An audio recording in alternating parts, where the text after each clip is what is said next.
ಎಲ್ಲರಿಗೂ ನಮಸ್ಕಾರ ಸ್ನೇಹಿತರೆ. ಇವತ್ತಂತೂ 7 ಡೇಸ್ ವೆಯ್ಟ್ ಲಾಸ್ ಚಾಲೆಂಜ್ನ 3ನೇ ದಿನ. 7 ಡೇಸ್ ವೆಯ್ಟ್ ಲಾಸ್ ಚಾಲೆಂಜಲ್ಲಿ ಡೇ 1 ಮತ್ತು ಡೇ 2 ತುಂಬ ಈಸಿಯಾಗಿ ಸಲೀಸಾಗಿ ಕಂಪ್ಲೀಟ್ ಆಗೋಯ್ತು. ಆದರೆ ಡೇ 3 ಇದೆಯಲ್ಲ, ಹೌದು ಫ್ರೆಂಡ್ಸ್, ಇವತ್ತು ಡಯಟ್ ಮಾಡೋದು ನನಗೆ ತುಂಬಾ ಕಷ್ಟ ಆಗೋಯ್ತು. ಯಾಕೆ ಅಂತ ಹೇಳ್ತೀನಿ, ಮುಂದೆ ವಿಡಿಯೋ ನೋಡಿ, ಓಕೆನಾ. ಇವತ್ತಂತೂ ಫ್ರೆಂಡ್ಸ್ ನನಗೆ ಅಷ್ಟೊಂದು ಟೈಮ್ ಇರಲಿಲ್ಲ. ಅದಕ್ಕೇ ಖಾಲಿ ಹೊಟ್ಟೆಗೆ ಕುಡಿಯೋದಕ್ಕೆ ಅಂತೇಳಿ ಬಿಸಿನೀರನ್ನ ಕಾಯಿಸಿ ಒಂದು ನಿಂಬೆಹಣ್ಣನ್ನ 2 ಭಾಗನೂ ಹಿಂಡಿ ಇವತ್ತು ಕುಡಿತಾ ಇದ್ದೀನಿ ಫ್ರೆಂಡ್ಸ್. ಇವತ್ತಂತೂ ಬೇಡ ಫ್ರೆಂಡ್ಸ್, ತುಂಬಾ ಬ್ಯುಸಿ ಇದ್ದೆ ನಾನು. ನಮ್ಮ ಯಜಮಾನ್ರ ದೊಡ್ಡಪ್ಪ ತೀರೋಗಿದ್ರು.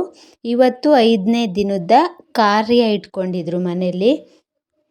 ನಾನು ಬೆಳಿಗ್ಗೆನೇ ಡೆಟಾಕ್ಸ್ ಜ್ಯೂಸನ್ನ ಕುಡಿದ್ಬಿಟ್ಟು ಅಲ್ಲಿಗೆ ಹೋಗಿದ್ವಿ. ನಾನು ನಮ್ಮ ಯಜಮಾನ್ರು ಇಬ್ಬರೂ ಬಂದಿದ್ದು ಸಂಜೆ 5 ಗಂಟೆಗೆ. ಬೆಳಿಗ್ಗೆ ತಿಂಡಿನೂ ಕೂಡ ನಾನು ತಿನ್ನೋಕ್ಕಾಗಲಿಲ್ಲ, ಮಧ್ಯಾಹ್ನ ಊಟನೂ ಕೂಡ ತಿನ್ನೋಕ್ಕಾಗಲಿಲ್ಲ. ತಿಂದೆ, ಬಟ್ ಏನು ಅಂತಂದರೆ ವೆಯ್ಟ್ ಲಾಸಿಗೆ ಸಂಬಂಧಪಟ್ಟಂತಹ ಜ್ಯೂಸೇ ಆಗಲಿ, ತಿಂಡಿನೇ ಆಗಲಿ, ಊಟನೇ ಆಗಲಿ ಏನೂ ತಗೊಳಕ್ಕಾಗಲಿಲ್ಲ ಫ್ರೆಂಡ್ಸ್. ನಾನಂತೂ ಅಲ್ಲಿ ನಾರ್ಮಲ್ ತಿಂಡಿ ಮತ್ತು ಊಟನ ತಿನ್ನಲೇಬೇಕಾಗಿತ್ತು. ಬೆಳಿಗ್ಗೆ ತಿಂಡಿಗೆ ಚಿತ್ರಾನ್ನ ತಿಂದೆ, ಮಧ್ಯಾಹ್ನ ಊಟಕ್ಕೆ ಕಾಳುಳ್ಳಿ, 3 ವಡೆ, ಪಾಯಸ, ಅನ್ನ ಸಾಂಬಾರು, ಹೆಸರುಬೇಳೆ, ರಸಾಯನ, ಇಷ್ಟೊಂದೆಲ್ಲ ಐಟಮ್ನ ತಿಂದ್ಬಿಟ್ಟೆ ಫ್ರೆಂಡ್ಸ್. ಏನು ಮಾಡೋಂಗಿಲ್ಲ, ತಿನ್ನಲೇಬೇಕಾದಂಥ ಪರಿಸ್ಥಿತಿ, ಅದರಿಂದ ತಿಂದ್ಬಿಟ್ಟೆ, ಓಕೆನಾ. ಅಯ್ಯೋ, ತಿನ್ನೋದು ತಿಂದೆ, ಬೇಡ ಫ್ರೆಂಡ್ಸ್ ಕತೆನ. ಯಾಕಾದರೂ ತಿನ್ನೋ ಏನೋ ಅಂತೇಳಿ ಟೆನ್ಷನ್ ಮಾಡ್ಕೊಬಿಟ್ಟೆ ತುಂಬಾ. ನಾನು 5 ಗಂಟೆಗೆ ಊಟ ಮಾಡಿದೆ. ಅದಾದಮೇಲೆ ನಾನು ಯಾವುದೇ ತಿಂಡಿನೇ ಆಗಲಿ ಊಟನೇ ಆಗಲಿ ತಿನ್ನೋಕ್ಕೆ ಹೋಗಲಿಲ್ಲ. ಅದು ತಿಂದಾದಮೇಲೆ 1-2 ಅವರ್ ಬಿಟ್ಟು ಚೆನ್ನಾಗಿ ಓಡಾಡಿದ್ದೀನಿ. 1 ಅವರ್ ಓಡಾಡಿದ್ದೀನಿ ಫ್ರೆಂಡ್ಸ್. ನಾವು ಡಯಟ್ ಮಾಡೋವಾಗ ಈ ಥರ ಸಿಚುಯೇಷನ್ ಬಂದಾಗ ಊಟ ಮಾಡಿದ್ದನ್ನ ಕರಗಿಸ್ಕೋಬೇಕು, ಮತ್ತು ವೆಯ್ಟು ಸಮೇತ ಜಾಸ್ತಿ ಆಗಬಾರ್ದು. ಆ ಥರ ಆಗಬೇಕು ಅಂತಂದರೆ ಏನು ಮಾಡಬೇಕು ಅಂತೇಳಿ ಈ ವಿಡಿಯೋದಲ್ಲಿ ನೋಡ್ತಾ ಇದ್ದೀರಲ್ವ ನೀವು. ನಾನೀಗ ಕಷಾಯ ಮಾಡ್ತಾಯಿದ್ದೀನಿ ಫ್ರೆಂಡ್ಸ್. ಈ ಕಷಾಯನ ನಾವು ಮಲಗೋಕ್ಕೂ ಒಂದು ಅರ್ಧ ಗಂಟೆ ಮುಂಚೆ ಕುಡಿದು ಮಲ್ಕೋಬೇಕು. ಹೇಗೆ ಮಾಡೋದು ಕಷಾಯನ ಹೇಳ್ತೀನಿ ಬನ್ನಿ ಫ್ರೆಂಡ್ಸ್. ನಾನು 1.5 ಗ್ಲಾಸು ನೀರು ತಗೊಂಡಿದ್ದೀನಿ. ಆ ನೀರಿಗೆ ಜೀರಿಗೆ, ಸೋಂಪು, ಅಜ್ವೈನು ಈ 3 ಮಿಶ್ರಣ ಹಾಕಿ ಚೆನ್ನಾಗಿ ಕುದಿಸುತ್ತೀನಿ. ಆ ಕುದಿಸೋದು ಹೆಂಗೆ ಕುದಿಸ್ಬೇಕು ಅಂದರೆ 1.5 ಗ್ಲಾಸ್ ನೀರು 1 ಗ್ಲಾಸ್ಗಾಗುವಷ್ಟು ಚೆನ್ನಾಗಿ ಕುದಿಸ್ಬೇಕು. ಆ ಕುದಿಸಿದಂಥ ನೀರಿಗೆ ನಿಂಬೆಹಣ್ಣ ಹಿಂಡ್ಕೊಂಡು ನಾನು 2 ಭಾಗ ನಿಂಬೆಹಣ್ಣ ಹಿಂಡಿ ಕುಡಿತಾ ಇದ್ದೀನಿ ಫ್ರೆಂಡ್ಸ್. ಈ ಕಷಾಯ ನಮಗೆ ನಮ್ಮ ಬಾಡೀಲಿ ಹೆಚ್ಚು ಕ್ಯಾಲೋರಿಗಳನ್ನ ಬರ್ನ್ ಮಾಡುತ್ತೆ ಫ್ರೆಂಡ್ಸ್, ಮತ್ತು ಕೊಬ್ಬಾಗೋದಕ್ಕೆ ಬಿಡೋದಿಲ್ಲ. ಈ ಕಷಾಯ ಕೂಡ ಲೋ ಕ್ಯಾಲೋರಿ ಇರುವಂತಹ ಕಷಾಯ ಇದು. ಈ ಕಷಾಯ ಕುಡಿಯೋದ್ರಿಂದ ಜೀರ್ಣಕ್ರಿಯೆ ನಮಗೆ ತುಂಬ ಚೆನ್ನಾಗಿ ಆಗುತ್ತೆ ಫ್ರೆಂಡ್ಸ್. ಹೊಟ್ಟೆ ಉಬ್ಬರ ಬರೋದಾಗಲಿ, ಆ ಥರದ್ದೆಲ್ಲ ಗ್ಯಾಸ್ ಪ್ರಾಬ್ಲಮ್ ಬರೋದಾಗಲಿ, ಆ ಥರದ್ದೆಲ್ಲ ಪ್ರಾಬ್ಲಮ್ ಆಗೋಲ್ಲ. ತುಂಬ ಸಲೀಸಾಗಿ ಜೀರ್ಣ ಆಗುತ್ತೆ. ಅದೇ ರೀತಿ ಜೀರ್ಣ ಆದಂತಹ ಆಹಾರನ ವೇಸ್ಟೇಜ್ ಏನಿರುತ್ತೆ ಅದನ್ನು ನಾವು ಹೊರಗಡೆ ಹಾಕ್ತೀವಿ ಬೆಳಗ್ಗೆ ಎದ್ದು, ಓಕೆನಾ. ಅಷ್ಟಲ್ದಲೇ ಈ ಕಷಾಯನ ಕುಡಿಯೋದ್ರಿಂದ ತುಂಬ ಚೆನ್ನಾಗಿ ನಿದ್ರೆ ಅನ್ನೋದು ಬರುತ್ತೆ ನಮಗೆ. ಇದೊಂದು ವಿಚಾರ ನಿಮಗೆ ಹೇಳಲೇಬೇಕು ಫ್ರೆಂಡ್ಸ್. ನಾವು ವೆಯ್ಟ್ ಲಾಸ್ ಮಾಡುವಾಗ ರೈಸ್ನ ನಾವು ತಿನ್ನೋದ್ರಿಂದ ವೆಯ್ಟ್ ಲಾಸು ಗ್ಯಾರಂಟಿ ಆಗೋದಿಲ್ಲ. ಮಧ್ಯಾಹ್ನನೇ ನಾವು ತಿಂದರೂ ಕೂಡ ವೆಯ್ಟ್ ಲಾಸ್ ಆಗೋಲ್ಲ ಫ್ರೆಂಡ್ಸ್. ಮತ್ತು ಟೀ ಕುಡಿಯೋ ಅಭ್ಯಾಸ ಏನಿದ್ದರೆ ಬಿಟ್ಬಿಡಿ ನೀವು, ಓಕೆನಾ.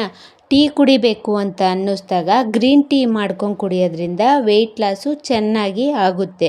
ಗ್ರೀನ್ ಟೀಗೆ ನಾವು ಜೇನುತುಪ್ಪ ಜಾಸ್ತಿ ಯೂಸ್ ಮಾಡಬಾರ್ದು. 1 ಸ್ಪೂನ್ ಆದರೆ ಓಕೆ, ಒಂದು ದಿನದಲ್ಲಿ 1 ಸ್ಪೂನ್ ಆದರೆ ಓಕೆ. ಇಲ್ಲ ಹಾಗೆ ಲೆಮನ್ ಬಿಟ್ಕೊಂಡು ಕುಡಿಬೇಕು.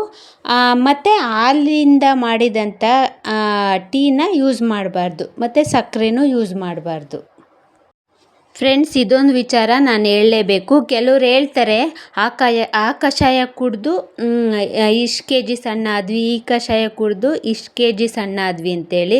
ಖಂಡಿತವಾಗ್ಲೂ ಆಗೋದಿಲ್ಲ. ಏಕೆಂದರೆ ನಾನು ಅವೆಲ್ಲ ಯೂಸ್ ಮಾಡಿ ನೋಡಿದ್ದೀನಿ ಫ್ರೆಂಡ್ಸ್, ಯಾವುದೇ ಕಾರಣಕ್ಕೂ ಆಗೋದಿಲ್ಲ. ಯಾವಾಗ ಆಗುತ್ತೆ ಗೊತ್ತಾ, ಆ ಥರ ಕಷಾಯಗಳ್ನೆಲ್ಲ ತಗೊಂಡು ನಾವು ದೈಹಿಕ ಚಟುವಟಿಕೆ ಮನೆಯಲ್ಲೇ ವರ್ಕೌಟ್, ಇಲ್ಲಾಂದರೆ ಜಿಮ್ಗೆ ಹೋಗೋದೇ ಆಗಲಿ, ಯಾವುದಾದ್ರೂ ಆಗಲಿ ವರ್ಕೌಟ್ ಮಾಡ್ದಲೇ ಯಾವುದೇ ಕಾರಣಕ್ಕೂ ಬರೀ ಕಷಾಯ ಕುಡಿಯೋದ್ರಿಂದ, ಬರೀ ಊಟದಲ್ಲಿ ಡಯಟ್ ಮಾಡೋದ್ರಿಂದ ಯಾವುದೇ ರೀತಿಯಾಗಲಿ ಯಾವುದೇ ಕಾರಣಕ್ಕೂ ಸಣ್ಣ ಆಗೋಕ್ಕೆ ಆಗಲ್ಲ. ಸಣ್ಣ ಆಗಬೇಕು ಅಂತ ಅಂದ್ಕೊಂಡಿದ್ರೆ ಮಿನಿಮಮ್ ಒಂದು ದಿನಕ್ಕೆ 1/2 ಆಗಲಿ ವರ್ಕೌಟ್ ಮಾಡಬೇಕು.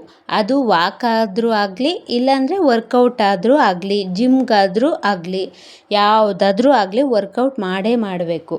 ಏಕೆ ಅಂತ ಅಂದರೆ ನಾವು ಡ್ರಿಂಕ್ಸ್ಗಳ್ನ ತಗೊತೀವಲ್ವ, ಕಷಾಯ ಆ ಥರ ಎಲ್ಲ, ಅವು ವೆಯ್ಟ್ ಲಾಸ್ ಮಾಡೋದಕ್ಕೆ ನಮಗೆ ಇಮ್ಯುನಿಟಿ ಪವರ್ನ ಜಾಸ್ತಿ ಮಾಡುತ್ತೆ, ಮೆಟಾಬಾಲಿಸಮ್ ರೇಟ್ನ ಜಾಸ್ತಿ ಮಾಡುತ್ತೆ. ಬಟ್ ಏನು ಮಾಡಬೇಕು ಅಂದರೆ, ನಾವು ತಿಂದಿರೋ ಆಹಾರ ಆಲ್ರೆಡಿ ಕೊಬ್ಬು ಬಾಡೀಲಿ ಸ್ಟಾಕ್ ಆಗಿರುತ್ತಲ್ವ, ಅವೆಲ್ಲ ಕರಗಿಸ್ಬೇಕು ಅಂತಂದರೆ ಪ್ರತಿನಿತ್ಯ ನಾವು ವಾಕ್ ಆಗಲಿ ವರ್ಕೌಟ್ ಆಗಲಿ ಮಾಡಬೇಕು ಫ್ರೆಂಡ್ಸ್. ನುಗ್ಗೆ ಸೊಪ್ಪಿಂದ ಮಾಡೋ ಮಿರಾಕಲ್ ಕಷಾಯದಿಂದ 12 kg ಸಣ್ಣ ಆದೆ ಅಂತೇಳಿ ನಾನು ವಿಡಿಯೋ ಮಾಡಿ ಹಾಕಿದ್ದೆ.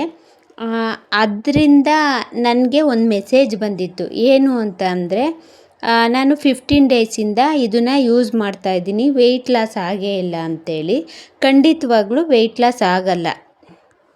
ಯಾಕೆ ಹೇಳ್ತಾ ಇದ್ದೀನಿ ಅಂತ ಅಂದರೆ, ಯಾವುದೇ ರೀತಿ ವರ್ಕೌಟ್ ಮಾಡ್ದಲೇ, ಊಟದಲ್ಲಿ ಕಂಟ್ರೋಲ್ ಮಾಡ್ದಲೇ, ಆಯಿಲ್ ಫುಡ್ ಕಂಟ್ರೋಲ್ ಮಾಡ್ದಲೇ, ಇವೆಲ್ಲ ಡಯಟ್ ಫಾಲೋ ಮಾಡ್ದಲೇ ಬರೀ ವೆಯ್ಟ್ ಲಾಸ್ ಡ್ರಿಂಕ್ಸ್ನೇ ಕುಡ್ಕೊಂಡು ನಾನು ವೆಯ್ಟ್ ಲಾಸ್ ಆಗ್ತೀನಿ ಅಂದರೆ ಖಂಡಿತವಾಗ್ಲೂ ಆಗಲ್ಲ. ನಾನು ಅದರಲ್ಲಿ ಕಂಪಲ್ಸರಿ ಹೇಳಿದ್ದೀನಿ, ಡಯಟ್ನ ಫಾಲೋ ಮಾಡಬೇಕು, ಮತ್ತು ಎಕ್ಸಸೈಜು ವಾಕು ಕಂಪಲ್ಸರಿ ಇದ್ದೇ ಇರಬೇಕು ಅಂತೇಳಿ. ಅವನ್ನೆಲ್ಲ ಫಾಲೋ ಮಾಡಬೇಕಾಗುತ್ತೆ ನೀವು. ನಾನು ಕೂಡ ಈ ಥರದ್ದವೇ ಕಷಾಯನೇ ಕುಡ್ಕೊಂಡು ಸಣ್ಣ ಆಗ್ಬೋದಾಯ್ತಲ್ವ, ಅದು ಸಾಧ್ಯ ಇಲ್ಲ ಅಂತೇಳಿ ನನಗೆ ಗೊತ್ತಿರೋದ್ರಿಂದ ನಾನು ಕಷಾಯಗಳ ಜೊತೆ ವಾಕು, ಎಕ್ಸಸೈಜೇ ಆಗಲಿ, ಮತ್ತು ಊಟದಲ್ಲಿ ಕಂಟ್ರೋಲು, ತಿಂಡಿ ಹೇಗೆ ತಗೊತೀನಿ, ಮಧ್ಯಾಹ್ನ ಊಟ ಹೇಗೆ ತಗೊತೀನಿ, ಸಂಜೆ ಹೇಗೆ ಊಟ ಮಾಡ್ತೀನಿ, ಅವನ್ನೆಲ್ಲ ನೋಡಿ ನೀವು, ಆಯಿತಾ? ನೋಡಿಬಿಟ್ಟು ನೀವು ಕೂಡ ಊಟದಲ್ಲಿ ಕಂಟ್ರೋಲ್ ಅನ್ನೋದು ಮಾಡಿಕೊಂಡು ಆವಾಗ ವೆಯ್ಟ್ ಲಾಸ್ ಆಗಿ. ಖಂಡಿತವಾಗ್ಲೂ ವೆಯ್ಟ್ ಲಾಸ್ ಅನ್ನೋದು ಆಗೇ ಆಗುತ್ತೆ. ಕೆಲವ್ರಿಗೆ ರಿಸಲ್ಟ್ ಬರೋದು ಅವ್ರ ಬಾಡಿ ಮೇಲೆ ಡಿಪೆಂಡ್ ಆಗುತ್ತೆ. ಕೆಲವ್ರಿಗೆ 15 ಡೇಸ್ ಆಗುತ್ತೆ, ಕೆಲವ್ರಿಗೆ ಒಂದೇ ದಿನಕ್ಕೆ ರಿಸಲ್ಟ್ ಅನ್ನೋದು ಸಿಕ್ಬಿಡುತ್ತೆ. ವೆಯ್ಟ್ ಮಾಡಿ, ಬಟ್ ನಾನು ಹೇಳ್ದಂತಹ ಡಯಟ್ ಫಾಲೋ ಮಾಡಿದರೆ ಖಂಡಿತವಾಗ್ಲೂ ಆಗುತ್ತೆ. ಓಕೆನಾ ಮೇಡಮ್? ನೀವು ಮೆಸೇಜ್ ಮಾಡಿದ್ದು ನನಗೆ ತುಂಬಾ ಖುಷಿ ಆಯಿತು. ಇನ್ನೂ ತುಂಬ ಜನ ಮೆಸೇಜ್ಗಳ್ನ ಮಾಡ್ತಾಯಿದ್ದೀರಾ. ನನಗೆ ಡೈಲಿ ಮೆಸೇಜ್ ಮಾಡಿ, ತುಂಬ ಖುಷಿಯಾಗುತ್ತೆ.